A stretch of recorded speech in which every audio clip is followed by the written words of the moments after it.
Kapan terakhir kali kamu dapat tertidur tenang?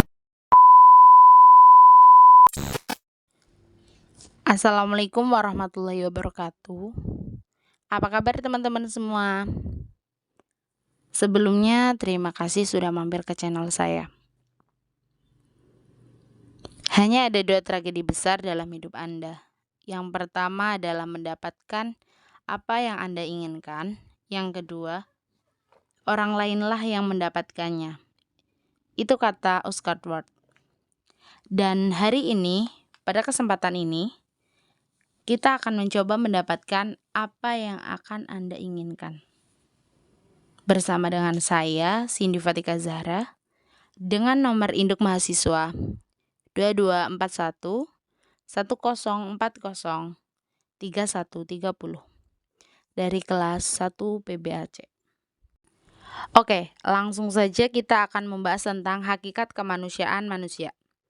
Sebelum kita mempelajari lebih lanjut tentang apa itu hakikat kemanusiaan manusia,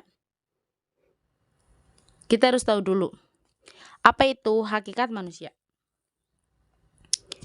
Hakikat merupakan dasar atau intisari. Dapat juga diartikan sebagai sumber, asal, atau puncak dari sesuatu. Dapat disimpulkan bahwa hakikat manusia adalah seperangkat gagasan atau konsep yang mendasar tentang manusia beserta eksistensinya di dunia.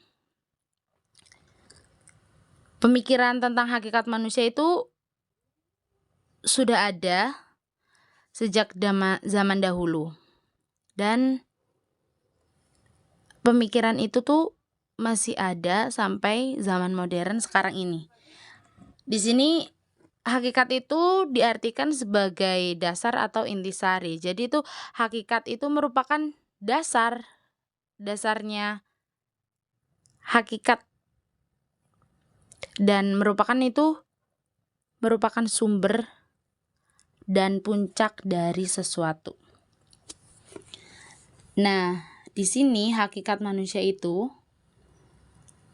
konsep yang mendasar tentang manusia beserta eksistensi di dunia.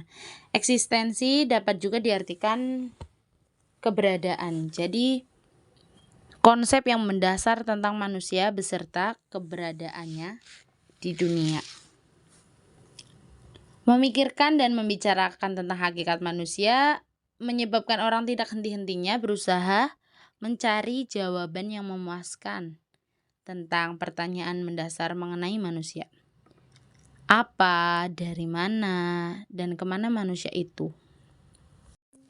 Dan di sini teman-teman perlu mengetahui bahwa para tokoh ilmuwan menyelidiki manusia berasal dari berbagai sudut pandang. Yang pertama, pandangan dari segi fisik disebut antropologi fisik. Ya, yang dimana antropologi fisik ini mempelajari tentang sejarah terjadinya aneka ragam manusia, dilihat dari sudut ciri-ciri tubuh, baik yang lahir, fenotip, seperti warna kulit, bentuk rambut, indeks tengkorak, bentuk muka, warna mata, bentuk hidung, tinggi dan bentuk tubuh, maupun yang dalam atau genotip, seperti frekuensi golongan darah dan masih banyak lagi. Yang kedua, pandangan dari segi budaya disebut antropologi budaya. Antropologi budaya di sini mempelajari tentang manusia dan berhubungan dengan segala bentuk kegiatan aktivitas manusia, maupun pola perilaku manusia itu sendiri. Misalnya dari pandangan hidup, kepercayaan, persepsi, dan sebagainya. Yang ketiga, ada pandangan dari segi adanya atau hakikatnya yang disebut dengan antropologi filsafat.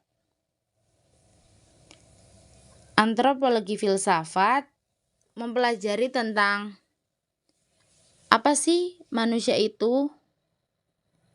Jadi mempelajari tentang manusia, tentang asal mulanya manusia, pokoknya tentang manusia.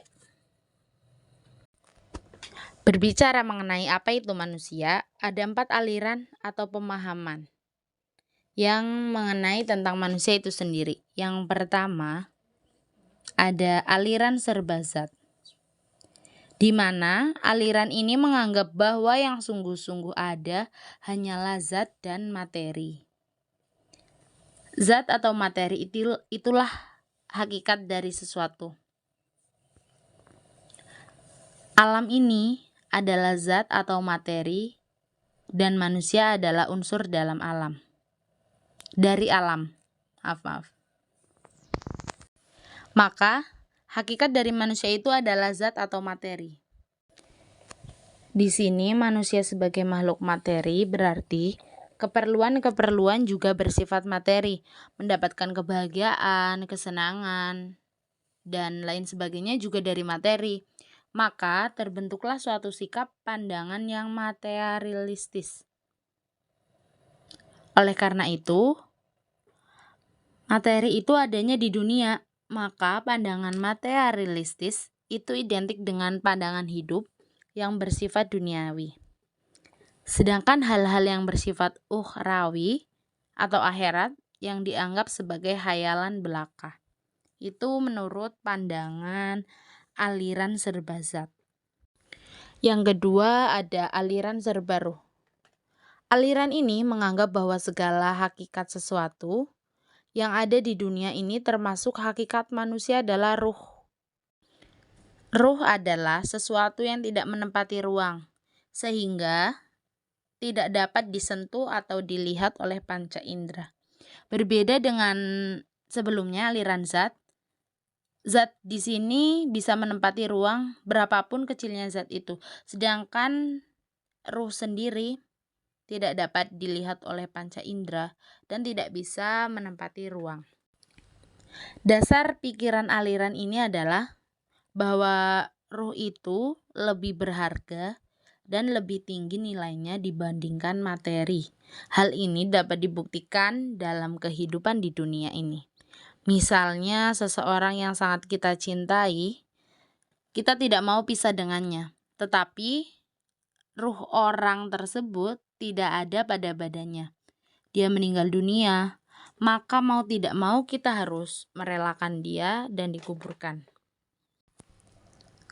Demikian aliran ini menganggap bahwa ruh itu ialah hakikat, sedangkan badan adalah penjelmaan atau bayangannya saja.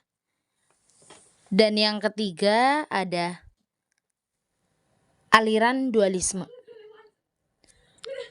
Aliran ini menganggap bahwa manusia itu pada hakikatnya terdiri dari substansi, yaitu jasmani dan rohani, badan dan ruh. Jadi kedua substansi ini merupakan unsur asal yang adanya tidak tergantung satu sama lain. Jadi maksudnya badan itu tidak berasal dari ruh, juga sebaliknya ruh tidak berasal dari badan. Hanya dalam perwujudannya manusia itu serba dua, jasad dan ruh. Yang keduanya berintegrasi atau bersatu membentuk yang disebut manusia. Antara badan dan ruh terjalin hubungan yang bersifat kausal atau yang sering kita sebut dengan sebab akibat ya, yang dimana artinya antara keduanya saling mempengaruhi, saling sangkut paut, menyangkut pautkan antara ruh dan badan. Yang terakhir ada aliran eksistensialisme. Aliran ini memandang manusia dari segi eksistensi manusia itu sendiri di dunia. Oke, kita lanjutkan aja ya. It's coffee time. Baru, kopi kapal api dengan gula aren asli. Ciptakan pengalaman baru menikmati kopi hitam. Kopi kapal api special mix gula aren. Selanjutnya ada dimensi kemanusiaan manusia. Dalam Kamus Besar Bahasa Indonesia, dimensi berarti ukuran, panjang, lebar, tinggi, luas, dan sebagainya. Dengan demikian, dimensi kemanusiaan adalah hal ihwal yang berhubungan dengan misi kehidupan yang dilalui oleh setiap makhluk hidup.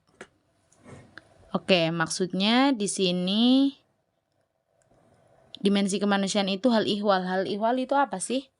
Hal ihwal itu kejadian atau peristiwa. Jadi, peristiwa yang berhubungan dengan misi kehidupan yang dilalui oleh setiap makhluk hidup. Apa aja yang maksudnya tuh peristiwa apa aja sih yang ada dalam misi kehidupan oleh setiap makhluk hidup gitu. Dimensi kemanusiaan harus dikembangkan secara seimbang melalui pendidikan, terutama pendidikan keluarga, yang kemudian dilanjutkan ke jenjang pendidikan formal yang lainnya. Di samping pendidikan non-formal yang akan mewarnai perilaku kehidupan melalui pengembangan dimensi-dimensi tersebut. Di sini Zakiyah Darajat berpendapat bahwa ada 7 macam dimensi-dimensi manusia yang harus dikembangkan. Adapun ketujuh dimensi kemanusiaan tersebut ialah yang pertama, dimensi fisik atau jasmania. Dimensi fisik atau jasmani merupakan salah satu dimensi kemanusiaan yang telah dianugerahkan oleh Allah melalui proses kejadian manusia sejak dalam kandungan ibu sampai lahir di dunia. Kondisi kejadian fisik yang prima akan menentukan kebahagiaan hidup bagi setiap individu dalam menjalani kehidupan ini sesuai dengan tugas-tugas perkembangannya. Begitupun sebaliknya, apabila kondisi fisik atau jasmani seseorang mengalami gangguan atau cacat bawaan, kondisi ini akan berdampak terhadap tugas-tugas perkembangan selanjutnya. Yang kedua ada dimensi akal.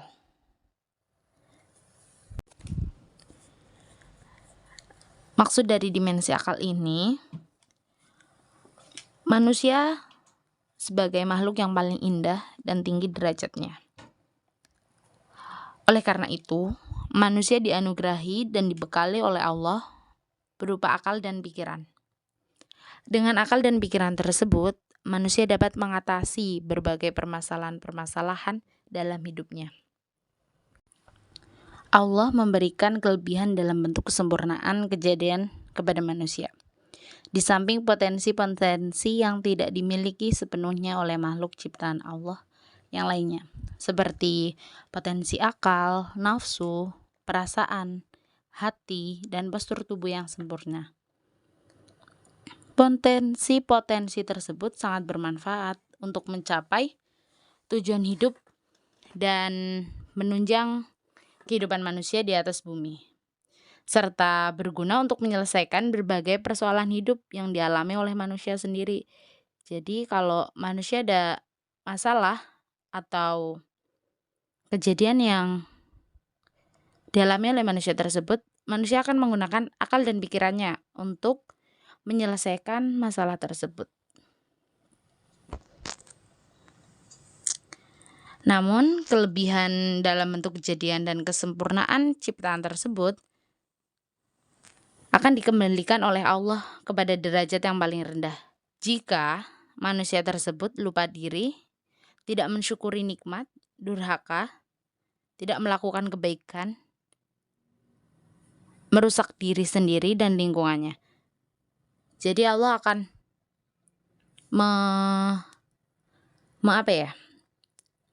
mengembalikan derajat ke yang paling rendah.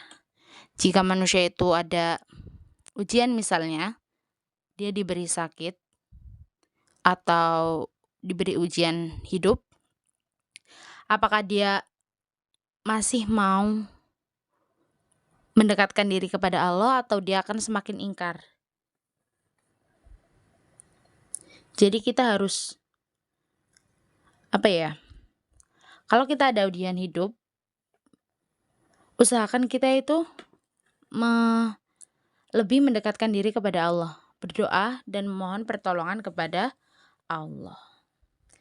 Yang ketiga ada dimensi iman. Melalui dimensi iman, seorang muslim berkeyakinan bahwa Allah lah tempat bersandar yang paling besar, tumpuan harapan bagi segenap hambanya, himpunan segala doa, daripadanya berpangkal segala-galanya, dan kepadanya pula kita akan kembali. Keimanan yang direalisasikan secara benar akan melahirkan kepribadian murni yang membentuk 5 karakter. Yang pertama, karakter Rabbani, yaitu karakter yang mampu mengimplementasikan kandungan Asmaul Husna ke dalam tingkah laku sehari-hari.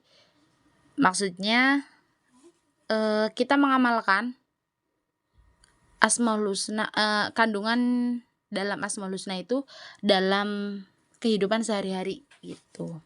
Yang kedua ada karakter Maliki, yaitu karakter yang dapat menginternalisasikan malaikat yang selalu menjalankan perintah Allah. Yang ketiga ada karakter Quraini, yang artinya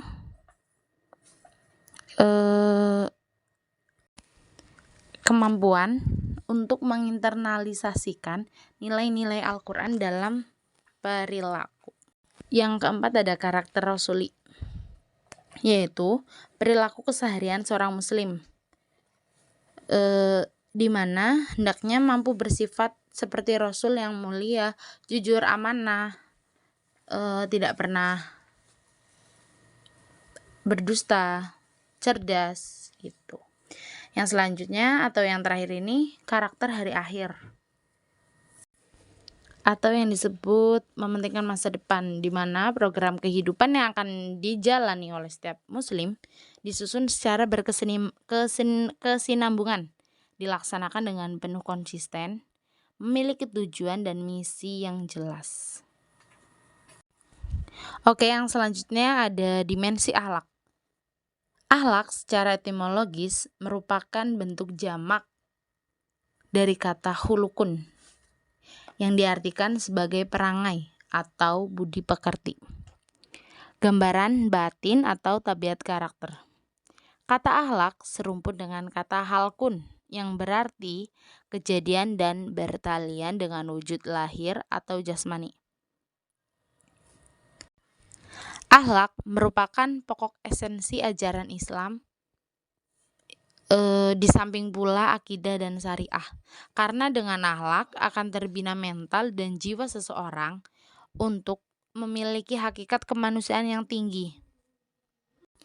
Dengan adanya dimensi akhlak ini dapat dilihat corak dan hakikat manusia yang sebenarnya.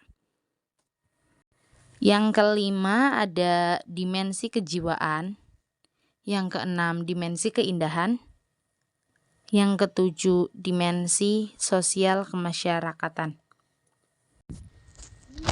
Oke, yang selanjutnya relasi manusia dan pendidikan. Pendidikan mempunyai peranan sangat penting dalam seluruh aspek kehidupan manusia. Hal itu disebabkan karena pendidikan berpengaruh langsung terhadap perkembangan seluruh aspek kepribadian manusia. Manusia sangat memerlukan pendidikan untuk kelangsungan hidupnya. Dengan adanya pendidikan, mengupayakan penumbuhan potensi dasar yang dimiliki anak didik, memelihara, mengembangkan, serta meningkatkan budaya dan lingkungan, serta mengoptimalkan hasil interaksi potensi yang dimilikinya. Jadi maksudnya di sini itu pendidikan itu mempunyai peran yang sangat penting ya dalam kehidupan manusia. Nggak bisa membayangkan apabila tidak ada pendidikan. Manusia itu pasti tidak akan bisa membaca, menulis, dan mengerti hal-hal yang berkaitan dengan pendidikan. Hal itu disebabkan karena pendidikan itu berpengaruh dengan perkembangan seluruh aspek kepribadian manusia. Intinya tuh manusia itu sangat memerlukan pendidikan untuk kelangsungan hidupnya. Dengan adanya pendidikan ini akan mengupayakan potensi dasar yang dimiliki oleh anak didik. Jadi peserta didik itu, terutama kita sebagai mahasiswa itu perlu banget kan yang namanya pendidikan. Intinya itu manusia itu butuh banget pendidikan, atau ya intinya tuh pendidikan itu peranannya sangat penting ya dalam kehidupan manusia. Entah itu mengembangkan, memelihara, mendidik, meningkatkan budaya, serta mengoptimalkan hasil interaksi potensi yang dimilikinya.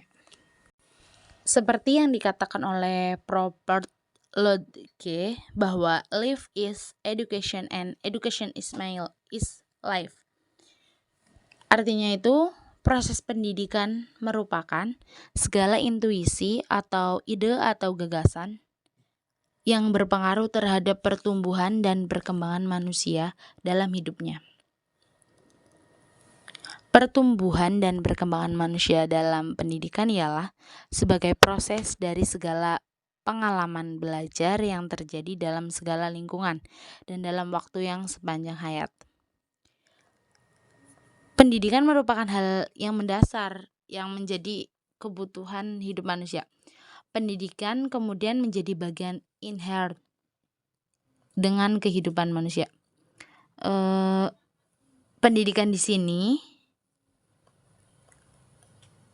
merupakan proses untuk memanusiakan manusia atau humanisasi. Oleh sebab itu, proses pendidikan senantiasa berlandaskan pada gambaran manusia itu sendiri. Proses ini atau proses pendidikan ini menghendaki adanya perkembangan potensi dalam diri manusia agar berkembang dan mencapai derajat kemanusiaannya. Nah, di sini tujuan pendidikan apa sih? Tujuan pendidikan yaitu sebagai pembentuk, shaping, forming, molding activity, yaitu membentuk manusia agar sesuai dengan standar aktivitas yang dimiliki oleh masyarakat. Pengembangan individu muda dilaksanakan dengan pembentukan sikap sebagaimana dibutuhkan oleh masyarakat demi kelangsungan dan kemajuan kehidupan masyarakat.